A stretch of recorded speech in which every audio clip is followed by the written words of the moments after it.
এইভাবে একবার ডিম বাঁধাকপি রান্না করলে বারবার রান্না করতে হবে। নমস্কার বন্ধুরা, আজকে বাঁধাকপি দিয়ে দুটো দারুণ রেসিপি নিয়ে এসেছি। আশা করি ভীষণ ভালো লাগবে।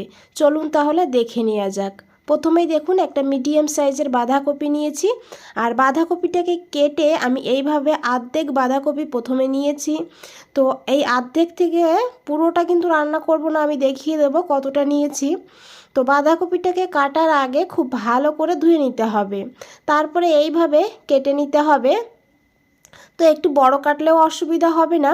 তো দেখুন আমি অর্ধেক বাঁধাকপির থেকে এতটা বাঁধাকপি কিন্তু রেখে দেব, কারণ আমি 4টে ডিম দিয়ে এই রেসিপিটা বানাবো। সেই 4টে ডিম হিসাবে কিন্তু পুরোটা যদি আমি নিই এখানে, তাহলে বাঁধাকপির পরিমাণটা বেশি হয়ে যাবে।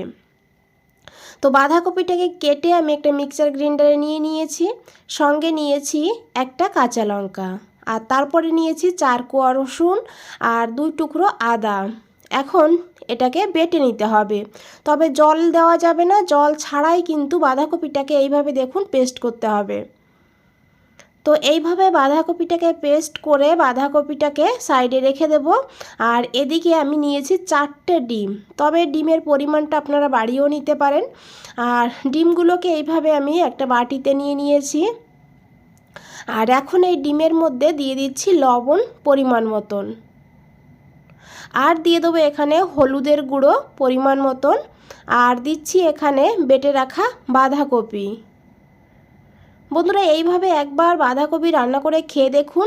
আর ছোট বড় সবাই কিন্তু একদম চেটেপুটে খাবে, এত সুস্বাদু একটা রেসিপি। আর অনেকে কিন্তু বাঁধাকপি খেতে চায় না, বিশেষ করে বাচ্চারা। তবে এইভাবে যদি বাঁধাকপি রান্না করে দেওয়া হয় তাহলে কেউ বুঝতেও পারবে না, আর খুবই মজা করে খাবে।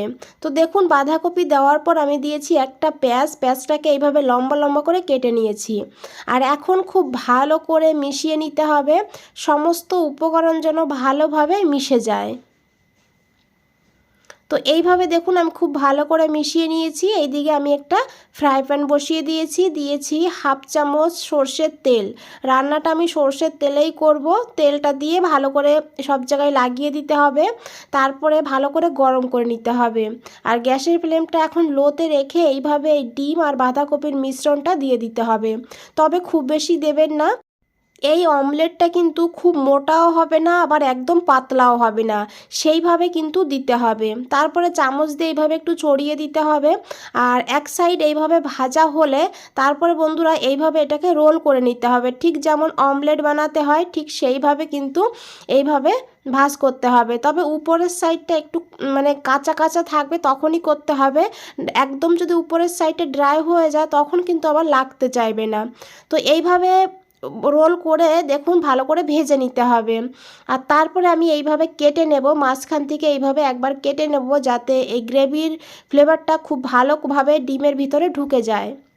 তো আপনারা চাইলে একটু ছোট করেও কিন্তু কাটতে পারেন। তো এইভাবে আমি কেটে তুলে নিয়েছি, আর একইভাবে সবগুলো কিন্তু বানিয়ে নেব। আর বন্ধুরা, এখানে 4টে ডিমে 3টে অমলেট হয়েছে।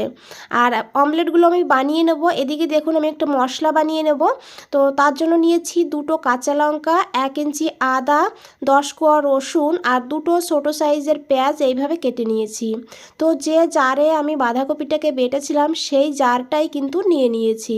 সব মশলাগুলো দিয়ে ভালো করে মশলাটাকে পেস্ট করে নেব।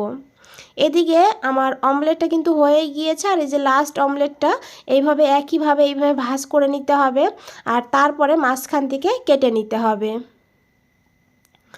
আর সবগুলো বানানো হয়ে গিয়েছে। এই ফ্রাই প্যানেই আমি নিয়েছি 2 চামচ সর্ষের তেল, তারপরে দিয়েছি 1/2 চামচ গোটা জিরা, আর দিয়েছি একটা শুকনো লঙ্কা, একটা তেজপাতা, আর দিয়েছি গোটা গরম মশলা। এখানে আমি নিয়েছি 2টো ছোটো এলাচ, 3টে লবঙ্গ, একটু দারচিনি। আর ফোড়নটাকে এখন একটু ভেজে নেব। তো সুন্দর একটা সুগন্ধ বেরিয়ে গেলে তখন এখানে দিয়ে দিতে হবে আলু। এখানে ছোট সাইজের আমি 3টে আলু নিয়েছি। তো একটা আলুকে আমি 4 ভাগ করে নিয়েছি। আলুটাকে এখন লাল করে ভেজে নিতে হবে। গ্যাসের ফ্লেমটা মিডিয়ামে রেখে আলুটাকে ভেজে নেব। তো দেখুন বন্ধুরা, আলুটাকে কিন্তু খুব ভালো করে ভেজে নিয়েছি।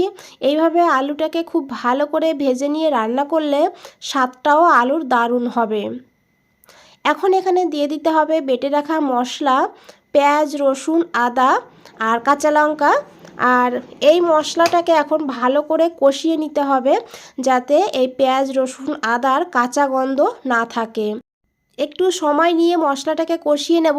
এদিকে দেখুন, যে অর্ধেক বাঁধাকপি ছিল সেই অর্ধেক বাঁধাকপিকে আমি কেটে নিয়েছি, তারপরে খুব ভালো করে ধুয়ে নিয়েছি।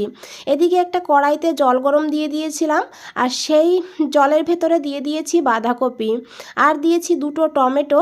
আর এখন বাঁধাকপিটাকে এইভাবেই ভাপিয়ে নিতে হবে। তো এখন আমি বাঁধাকপিটাকে এইভাবে একটু উল্টে দেব, যাতে উপরের সাইডটাও ভালোভাবে সিদ্ধ হয়। তো এইভাবে উল্টে দিয়ে ঢাকা দিয়ে 6 থেকে 7 মিনিট মিডিয়াম ফ্লেমে এটাকে ভাপিয়ে নেব। এখানে 7 মিনিট হয়ে গিয়েছে, আমি ঢাকনাটা খুলে নিয়েছি, আর দেখে বুঝতেই পেরেছেন বাঁধাকপিটা কিন্তু নরম হয়ে গিয়েছে।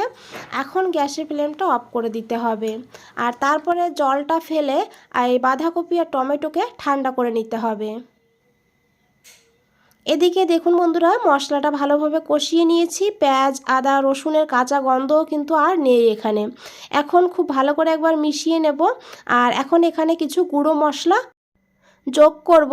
তো নিয়েছি 1/4 চামচ জিরের গুঁড়ো।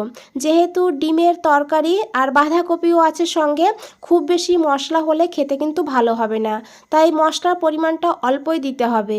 তারপরে দিয়েছি 1/4 চামচ ধনের গুঁড়ো, আর দিয়েছি 1/2 চামচ হলুদের গুঁড়ো, 1/2 চামচ কাশ্মীরি লঙ্কার গুঁড়ো। আমি যেহেতু কাঁচা লঙ্কা ব্যবহার করেছি, তাই কাশ্মীরি লঙ্কার গুঁড়োটা দিয়েছি কালারের জন্য। তো আপনারা চাইলে লাল লঙ্কাও দিতে পারেন, কাশ্মীরি লঙ্কার গুঁড়োটা স্কিপ করতে পারেন। এখন খুব ভালো করে মিশিয়ে নিয়েছি, তারপর দিয়েছি একটা টমেটোকে এইভাবে লম্বা লম্বা করে কেটে নিয়েছি, আর এখন দিয়েছি পরিমাণ মতন লবণ। গ্যাসের ফ্লেমটা অবশ্যই লোতে রাখতে হবে। লোতে রেখে মশলাটাকে এইভাবে 2-3 মিনিট কষিয়ে নিতে হবে। টমেটোর থেকে যে জলটা বের হবে, সেই জলেই কিন্তু মশলাটা ভালোভাবে কষানো হয়ে যাবে। তো দেখুন, এখানে টমেটো নরম হয়ে গিয়েছে, আর মশলাটাও ভালোভাবে কষানো হয়ে গিয়েছে, মশলা থেকে কিন্তু তেলও ছেড়ে দিয়েছে। তো এখন এখানে আমি অল্প করে একটু জল অ্যাড করে দেব।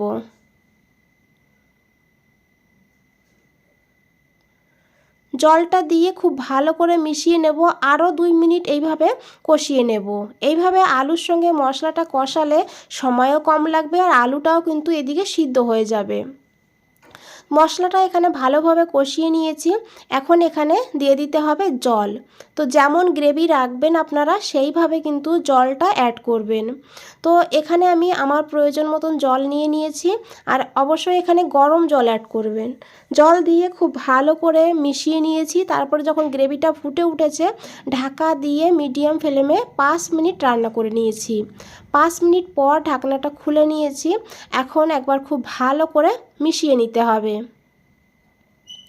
আর দেখুন বন্ধুরা, এখানে আলুটাও কিন্তু খুব ভালোভাবে সিদ্ধ হয়ে গিয়েছে। এখন এই অমলেটগুলো দিয়ে দিতে হবে। তো দেখুন, এই অমলেটটা দেখতে যেমন সুন্দর হয়েছে, খেতেও অসাধারণ। এটা আপনারা এমনিতেও গরম ভাতের সঙ্গে মেখে খেতে পারেন, দারুণ লাগে খেতে। তো দেখুন, আমি সবগুলো দিয়ে দিয়েছি, আর হালকা করে এইভাবে একটু মিশিয়ে নেব। তারপরে ঢাকা দিয়ে আরও 2 মিনিট রান্না করে নিতে হবে, যাতে এই গ্রেভিটা ভালোভাবে অমলেটের ভেতরে ঢুকে যায়। 2 মিনিট পর আমি ঢাকনাটা খুলে নিয়েছি, আর এখন খুব ভালো করে একবার মিশিয়ে নেব। আর এখন এখানে দিয়ে দেবো ধনেপাতা কুচি। আপনারা চাইলে গরম মশলার গুঁড়ো, না হলে 1 চামচ ঘিও অ্যাড করতে পারেন। তবে আমি কিন্তু শুধু ধনেপাতা কুচি দেব, কারণ ধনেপাতারও কিন্তু একটা আলাদা ফ্লেভার আছে। এখন দিয়ে খুব ভালো করে মিশিয়ে নিয়েছি, আর গ্যাসের ফ্লেমটা অফ করে দিয়ে 2 মিনিট স্ট্যান্ডিং টাইমে রেখে দিয়েছি। আশা করি বন্ধুরা দেখে বুঝতেই পেরেছেন কতটা লোভনীয় লাগছে। তো এখানে আমাদের একটা রেসিপি কিন্তু রেডি হয়ে গিয়েছে। আমি আরও একটা রেসিপি বানিয়ে দেখাবো, সঙ্গে থাকুন। ওই রেসিপিটাও কিন্তু ভীষণ ভালো লাগবে। তবে এই পরের রেসিপিটা কিন্তু নিরামিষ হবে, আর এটা কিন্তু ভাত, রুটি সব কিছুর সঙ্গে খেতে পারবেন। এখানে দেখুন, আমি যে বাঁধাকপিটাকে ভাপিয়ে নিয়েছিলাম, সেই বাঁধাকপিটাকে ঠান্ডা করে নিয়েছি, আর যে কড়াইতে ভাপিয়েছি সেই কড়াইতেই কিন্তু নিয়ে নিয়েছি। টমেটোর খোসাটা তুলে ফেলে দিয়েছি, আর টমেটোটাকে এইভাবে হাত দিয়ে খুব ভালো করে মেখে নিয়েছি। আর এদিকে এই বাঁধাকপি যে শক্ত এই যে ডাঁটার মতন আছে এটা কিন্তু ফেলে দিতে হবে। আর তারপরে হাত দিয়ে খুব ভালো করে এইভাবে চটকে চটকে একটু মেখে নিতে হবে। আপনারা চাইলে হাতা আর খুন্তি দিয়েও মেখে নিতে পারেন, তবে হাত দিয়ে মাখলে ভালো হবে, ভালো করে এইভাবে মাখা হবে। তো এইভাবে আমি মেখে এটাকে সাইডে রেখে দেব। আর এদিকে একটা মশলা বানিয়ে নেব। প্রথমেই নিয়েছি হাফ চামচ গোটা জিরা, হাফ চামচ কালো সর্ষে, আর হাফ চামচ নিয়েছি রাঁধুনি, আর 1 চামচ নিয়েছি সাদা তিল। তো সাদা তিল যদি হাতের কাছে না থাকে 1 চামচ পোস্তও নিতে পারেন। জল না দিয়ে প্রথমে গুঁড়ো করে নিয়েছি এইভাবে। তো এইভাবে অল্প মশলা হলে প্রথমে জল না দিয়ে গুঁড়ো করে নেবেন, তাহলে কিন্তু একদম মিহি করে মশলাটা পেস্ট হবে। এই মশলার মধ্যে আরও কিছু অ্যাড করে দিয়েছি অল্প করে একটু আদা, 3টে কাঁচা লঙ্কা আর একটু লবণ, আর দিয়েছি একটু জলটা দিয়ে মশলাটাকে একদম মিহি করে পেস্ট করে নিতে হবে। এদিকে দেখুন বাঁধাকপিটা নিয়ে নিয়েছি, আর এই বাঁধাকপির মধ্যে দিয়ে দিয়েছি এই মশলাটা, সঙ্গে দিয়েছি লবণ, তবে লবণটা কিন্তু মশলার সঙ্গেও দিয়েছিলাম, লবণটা বুঝে দিতে হবে। আবারও দিয়েছি এখানে একটু বিট লবণ দিলে টেস্টটাও কিন্তু দারুণ হবে নিরামিষে। দিয়েছি কালো জিরা 1/4 চামচ, হলুদের গুঁড়ো দিয়েছি হাফ চামচ, আর দিয়েছি হাফ চামচ এখানে কাশ্মীরি লঙ্কার গুঁড়ো। কাশ্মীরি লঙ্কার গুঁড়োটা আপনারা স্কিপও করতে পারেন, কাশ্মীরি লঙ্কার গুঁড়োটা দিলে কালারটা ভালো হবে, ঝাল হবে না। দিয়েছি অল্প করে একটু হিং, আর দিয়েছি এখানে 2 চামচ সর্ষের তেল। আর কোনো মশলা দিতে হবে না, যে মশলা দেওয়া হয়েছে এই মশলার ফ্লেভারেই কিন্তু এই রান্নার স্বাদটা দারুণ হবে। এখন হাত দিয়ে খুব ভালো করে মেখে নিতে হবে। আর এখানে বন্ধুরা দারুণ সুগন্ধ বেরিয়েছে, মনে হচ্ছে এটা এমনিতেই কাঁচা খাওয়া যাবে। তো দেখুন খুব ভালো করে মেখে নিয়েছি। তারপরে দিয়েছি একটু ধনেপাতা দিয়েও খুব ভালো করে মিশিয়ে নিয়েছি। ঢাকা দিয়ে 5 মিনিট রেখে দেব রেস্টে। 5 মিনিট পর আমি গ্যাসের ফ্লেমটা অন করে দিয়েছি। এখন 2 মিনিট এইভাবে হাই ফ্লেমে এটাকে ভেজে নিতে হবে, কারণ আমরা মশলাগুলো কিন্তু কাঁচাই ব্যবহার করেছি। তো এইভাবে হাই ফ্লেমে ভেজে নিলে এটা কিন্তু গরম হতেই লাগবে 1 মিনিট, আর 1 মিনিট এইভাবে নাড়াচাড়া করে ভেজে নিতে হবে। যখন দেখবেন মশলাটা লেগে যাচ্ছে তখন বুঝবেন মশলাটাও কিন্তু ভালোভাবে কষানো হয়েছে। দেখুন, তো এখন গ্যাসের ফ্লেমটা লো করে দিতে হবে, আর তারপরে ঢাকা দিয়ে লো ফ্লেমে 5 মিনিট রান্না করতে হবে। 5 মিনিট পর ঢাকনাটা খুলে নিয়েছি। এখন খুব ভালো করে একবার মিশিয়ে নেব। এখানে কিন্তু এই যে জল দেখছেন, এই জলটা কিন্তু পুরোটাই শুকিয়ে নিতে হবে। তারপরে দিয়েছি হাফ চামচ চিনি, যেহেতু বাঁধাকপি নিরামিষ তো একটু চিনি তো অবশ্যই দিতেই হবে। চিনিটা দিয়ে খুব ভালো করে মিশিয়ে নিতে হবে। আর রান্নাটা কিন্তু একদম আমাদের হয়েই গিয়েছে। আর বন্ধুরা এখানে কিন্তু জলটাও শুকিয়ে গেছে। এখন দিয়ে দেবো একটু ধনেপাতা কুচি, দিয়ে খুব ভালো করে মিশিয়ে নেব।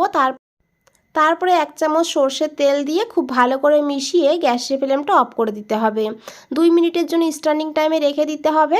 আর তারপরেই কিন্তু এখানে আমাদের রেসিপি একদম রেডি।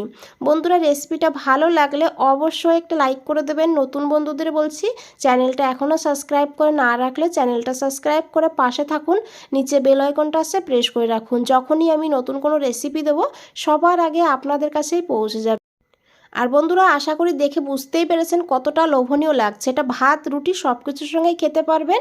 আর একটা বাঁধাকপি কাটলে এইভাবে 2টো রেসিপি বানিয়ে নিতে পারবেন, আর সবাই কিন্তু মজা করে খাবে। আর দারুণ হয় এই রেসিপিগুলো, বানিয়ে দেখবেন একবার, তারপরে কমেন্টে জানাবেন।